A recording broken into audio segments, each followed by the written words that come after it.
and let us all do we can to build a better future.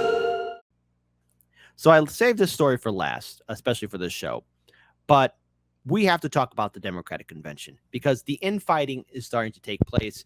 And if you are an RFK Jr. supporter, or dare I say it, a Marianne Williamson supporter, if there's going to be anything left of that campaign, nonetheless, this is a golden opportunity for you to take on the Biden-Harris administration and the Biden-Harris campaign of 2024. Now's not the time to play it nice or be safe. Already with the recent scandals surrounding the Biden-Harris administration, there is a lot of opportunity to really give a 1-2 gut check and an uppercut to Biden's 2024 campaign. Case in point of how New Hampshire Democrats are standing up to the Democratic establishment. Because, again, for those of you who don't know, usually it's Iowa and New Hampshire that are the first states in the Democratic primary, and the Biden-Harris administration wants to change things up with the blessing of the DNC, of course. So let's play this video in regards to how New Hampshire Democrats are quite angry. But notice how corporate media is panicking, and the people at BSDNC are trying to defend, well, this and saying, oh, it's nothing to worry about. Let's play it. I want to talk about this clash brewing between the DNC, frankly, members of the Democratic National Committee and New Hampshire, particularly over the decision to allow South Carolina to vote first in the primary calendar. Now, New Hampshire says it's going to vote first anyway. And if the administration, my question is, like, if the administration cannot even get, the Democrats together. By the way, this is everyone's favorite person who does mental gymnastics in regards to defending Joe Biden or the Democratic establishment. That's everybody's favorite, Simone Sanders, who used to work for Kamala Harris. She was the many of the 23 high-level staffers that left Vice President Kamala Harris to now have a nice cushy job at BSDNC. So again, you could see the panic a little bit in her face of, oh, the New Hampshire Democrats are giving us the middle finger. This ain't good. Here, let's rewind that just a little bit. You'll see a little bit of the panic. Carolina to vote first in the primary calendar. Now, New Hampshire says it's going to vote first anyway. And if the administration, my question is, like, if the administration cannot even get, the Democrats together, how will this bode well for the organizing apparatus? If there's all this bad blood now, what is it going to look like January 2024 when folks need to get together and turn people out? Well, here's the thing. At the end of the day, people always want to look at the Democratic Party and claim that there's so much infighting and there's just going to be an eruption because there are all these different factions. At the end of the day, the Democratic Party is attempting to govern a very diverse. This is called reflecting or deflecting. Correction. Deflecting. Please pay no attention to the infighting. Please pay no attention to the New Hampshire or Iowa delegation as they are vocally upset that their states are being passed over. No, of course they would never do that. No, New Hampshire and Iowa Democratic delegations, you have every right to go first. I mean, that's how it's always been. And why the Biden-Harris administration is doing this, well, they're putting on this false flag of inclusivity. Look, none of these politicians care about diversity. They care about sheep herding people into their party and making everyone compliant. Compliant and obedient. It's the way the system works. That's all. That's all there is. So when I see this, and I see people trying to defend the Democratic Party, especially when there's clear holes into the ship, just rejoice and know that the party is imploding in on itself. How many times has the Democratic Party abandoned its supporters and its voting base? I mean, Roe v. Wade died under the Biden-Harris administration, so women voters, they gave you the middle finger. Affirmative action, hey, black voters, Latino voters, they gave you the middle finger. The kids are still in cages. For all those activists saying, oh, we got to do something to help out those kids in cages. The kids are still in cages, by the way. Student debt forgiveness. Yeah. Hey, college students, when they tricked you to vote for them in mass in 2018, yeah, they still gave you the middle finger and they're not going to help you with student debt. LGBTQ community. No, they're not going to help you. I mean, come on, be real here. The Democratic Party, especially in these 4 years under Biden and Harris, they've effectively more or less crapped in all of your hats. And this is something I warned a lot of people and people who I used to really be close to in regards to what the Democratic Party was going to do. The Democratic Party doesn't like you. They don't think about you. They don't respect you. Rainbow, big, broad umbrella tent of all Americans. And that means that there's going to be different points of view on a variety of issues, be they economic, social, or in the conversation that you're bringing up about New Hampshire, if it's about actual political strategy. Here's what I believe to be the case is that most people could care less about the inside baseball of which state is voting first in the primary. Actually, no, it's very important about which state and how it's done first. Okay, now look, I'm not a big fan of tradition or how things are done, but the way the Democrats are trying to run this primary, it is to project Biden as somebody who has a large diversity support, which is foolish. This is being manufactured, which is why South Carolina is being pushed as first, because it's supposed to show that all the black voters in South Carolina are with Joe 30330. But Iowa and New Hampshire have been the first states to go along with it first. And again, the thing is, this has a lot of Republican supporters, bipartisan support at the state level in Iowa and New Hampshire specifically, that no, our states go first. And as we have covered on the show previously, the Democratic Party, being a private institution, has indicated that they could dismiss the Iowa and New Hampshire delegation. So if I'm a Democratic voter in Iowa and New Hampshire, I would be furious and keep on raising the ruckus, because this administration is taking all of you and your votes for granted. They don't care about you. Election in terms of the voters when it comes to 2024 and people casting their ballots. It is an issue, though, for the White House being able to control the message. Now, so hold on. We're going to be continuing on with the rest of this video because, again, there's a window of opportunity for both RFK Jr. and to some lesser extent, Marianne Williamson, to take advantage of this and to capitalize on the fact that Iowa and New Hampshire are somewhat rebelling against the Democratic Party. Let me push back on one point, and then I'd love to get your responses. Then we got to go. But the issue of the calendar, I think, does matter. I'm a former DNC member, and black. Oh, tell us more. By the way, folks, if you want to know why maybe the Bernie Sanders campaign kind of went under, Simone Sanders played a role in it. Not to mention, it's the same Simone Sanders who is doing so many cartwheels in 2020 defending Joe Biden and all of his gaffes. I really have to look back into how she defended Joe Biden's statement when he said to Charlemagne the God, "If you don't vote for me, then you ain't black." Boy, oh boy, she must have been working double time to fix that statement. I want to talk about hard working and selling out. I mean, this is what it gets you. A nice little cushy job at BSDNC. Black voters of color, they are a key constituency within the Democratic Party apparatus. And it wasn't until Jesse Jackson fought for them to be black voters and diverse states to be included in the first four way back in the late 1980s that we had this. And so I do think this is an important conversation about who the party values. You don't agree? Sure. I think that conversation is happening, and it's ultimately... The party doesn't value anybody. Come on. The party doesn't like its voters. I mean, again, look, and this is not to be disrespectful to RFK Jr. supporters or Marianne Williamson supporters, but I'm going to tell you right now, you better hope that your candidate will go all the way to the convention. And yes, Hardlands Media will be covering the 2024 Chicago convention. And ideally, I want it to be a contested convention. I want to see something take place, not what we saw in 2016 where Bernie Sanders cucked out and allowed his supporters to be brutally assaulted and spit on and attacked by, yes, Hillary Clinton supporters. That's what happened. Don't believe in that peace and love imagery, because I was there in Philly. I saw what happened to Bernie Sanders supporters. I saw what happened to Green Party supporters.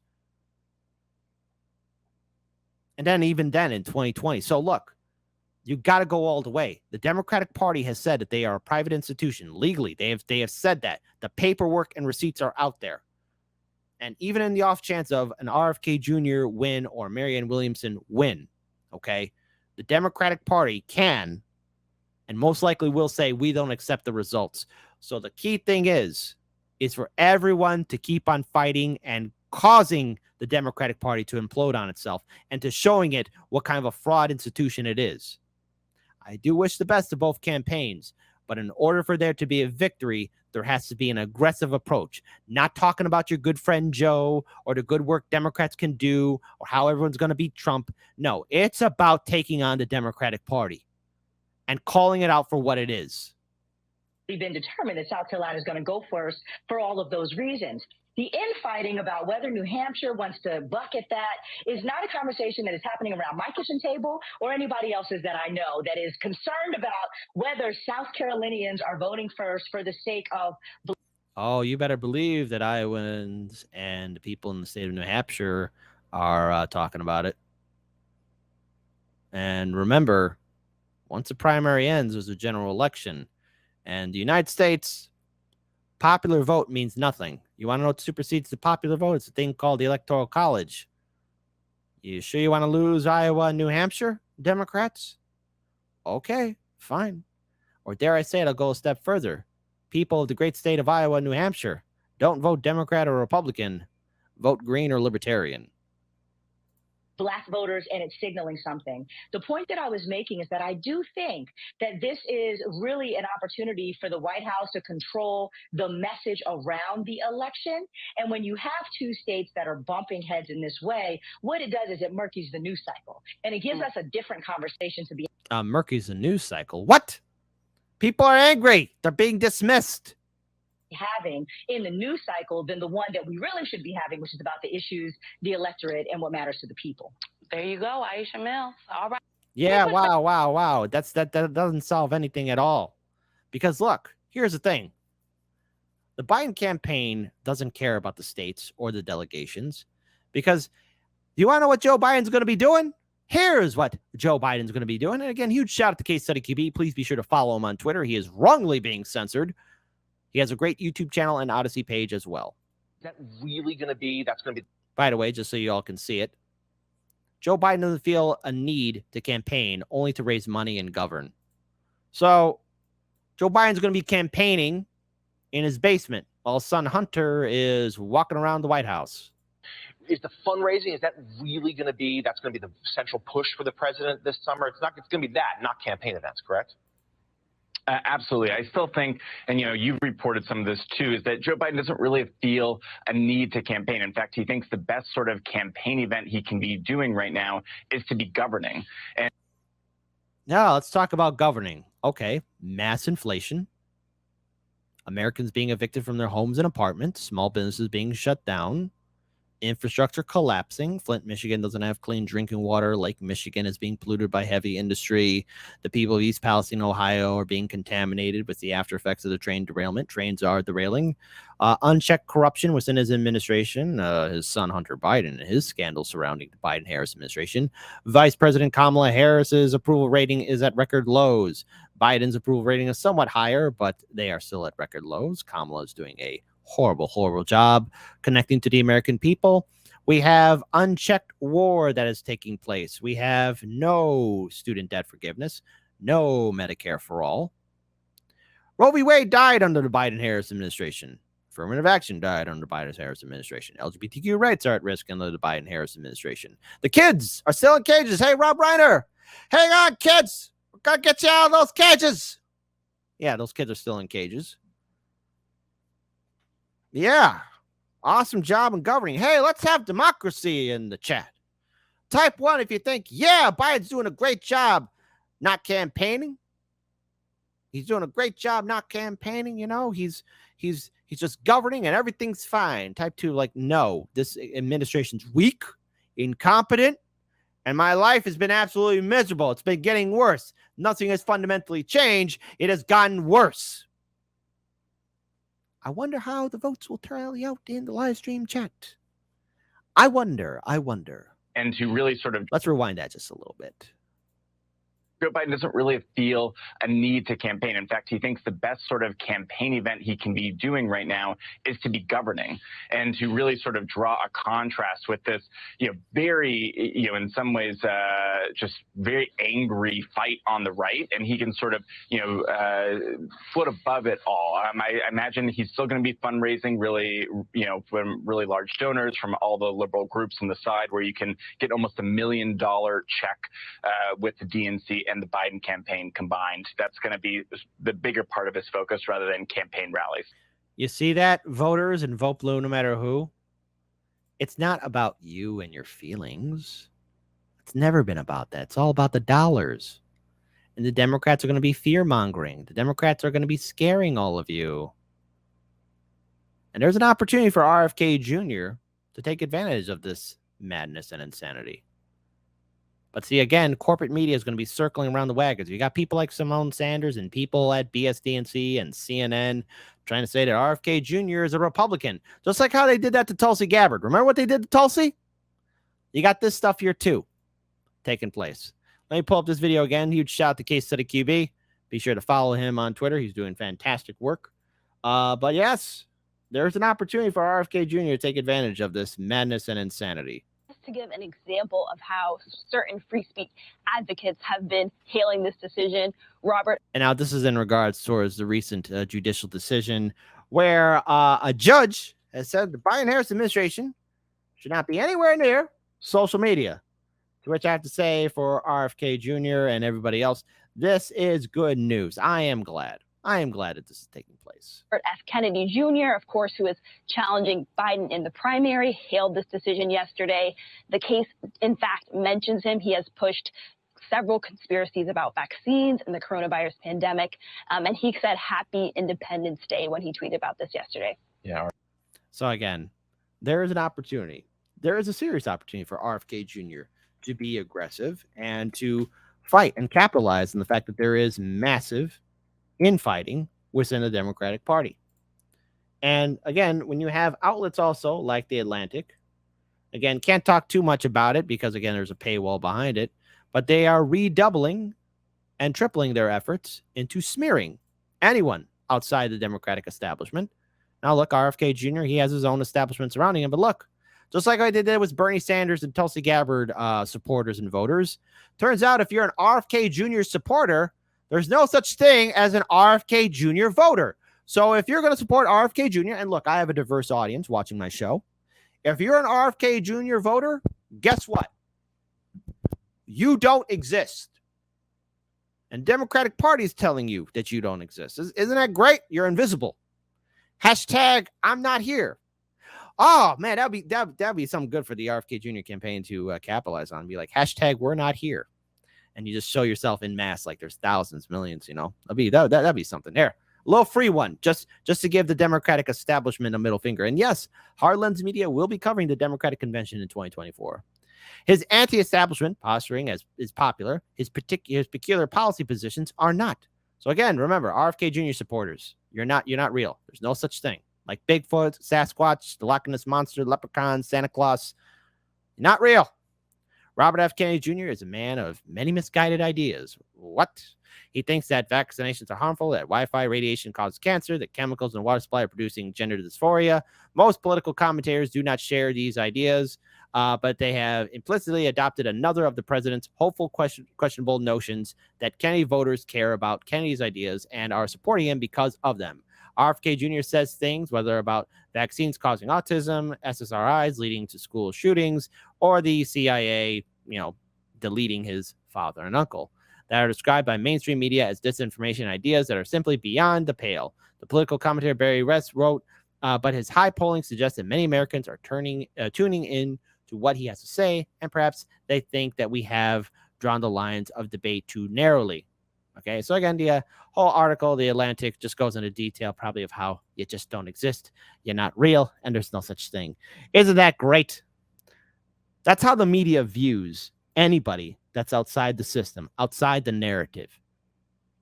So what could be taken away from this? The Democratic Party is starting to panic. The DNC doesn't have what it takes. And now more than ever, this is the time for all candidates, be they running in the Democratic primary, Greens or Libertarians, and yes, even the Republican Party too, to really be questioning this administration. I've never seen a political administration so weak to where they have caused absolute disdain amongst everyone across the political spectrum. And corporate media is circling the wagons. I told you this election cycle is going to be intensifying, and it's still only 2023. Stay tuned to Hard Lens Media.